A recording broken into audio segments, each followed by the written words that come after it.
4 days before the big day, 4 days before the final in Istanbul, and I'm already a nervous wreck. So I thought I'd come here to this isolated grass field, do some warm-ups, do some drills, do some running, get some stretches going, get some blood running through the veins. I came here for the first time when I was 9 years old, and I'm 23 right now, so it's pretty crazy. It's pretty crazy. I honestly think this is legitimately the biggest final of my life, and not only that, it's like all the pieces are like coming together, right? When I first watched this team, I was 6 years old. It was the 05-06 season.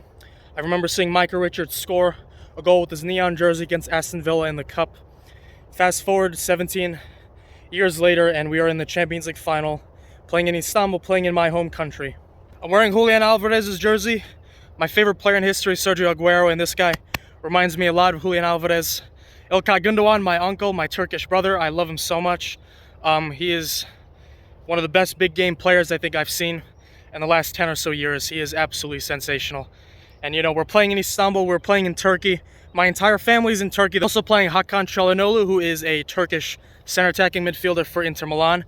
We're gonna see a nice homecoming for Edin Dzeko, one of my personal heroes when I was a kid. That's some of the best players in history play for their club.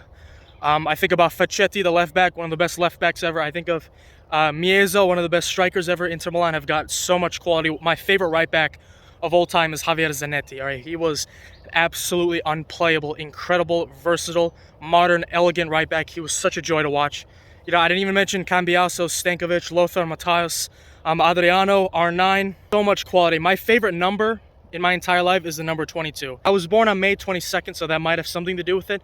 But I just felt a connection with the number, and some of my favorite players in history have worn the number. I remember Diego Milito was he was one of my idols growing up, and I remember his brace against Bayern Munich in the Champions League final. I'm never gonna forget that day. I don't think I'm ever gonna forget about Diego Milito. So, as you can see from the title of this video, I have a very clear message to Pep Guardiola. Look, I understand he's never gonna see this, but it's just for entertainment purposes, for you, for me, for anybody that's watching this.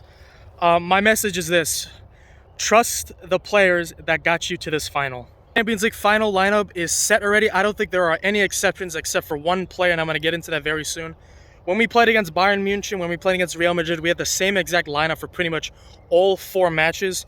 We had Ederson, we had Akanji, Ruben Diaz, and Kyle Walker, John Stones and Rodri as the 2 central defensive midfielders, and from midfield left to right, Grealish, Gundogan, De Bruyne, Bernardo Silva, and last but not least, Erling Haaland. The only exception, the only player that deserves to start this game is Nathan Ake. That is the only exception. Nathan Ake is my Manchester City player this season. He is one of the most improved players I think I've ever seen in my life. Tackling, his awareness of the game, his defensive prowess, everything has just increased by tenfold since last season. And he definitely deserves to play, but you know, we'd be benching either Kyle Walker or Manuel Akanji. In my opinion, Ake should not start. We should have Akanji, Ruben Diaz, and Kyle Walker as our back 3, with John Stones playing CDM with Rodri. No disrespect to Phil Foden, no disrespect to Mahrez, no disrespect to Julian Alvarez, but those are great substitution options. Look, I'm not saying if those players start, I'm gonna be absolutely devastated. I'm gonna give up if I see these players. No, that's not the case whatsoever.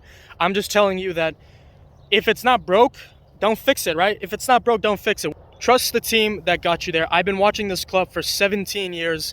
I was born in Ankara, I was born in Turkey, I've been to Istanbul a couple of times, and I can't for the life of me describe in words what it would mean to win the Champions League final. And I know this is not an easy task. Inter Milan are such an amazing cup team. In seasons, they're not that great. They've only had 1 title in the last several seasons or so, but regardless, in cup competitions, Inter Milan is absolutely sensational. So I fully expect Lautaro Martinez to come. I fully expect Edin Dzeko to start this game and have Lukaku come off the bench.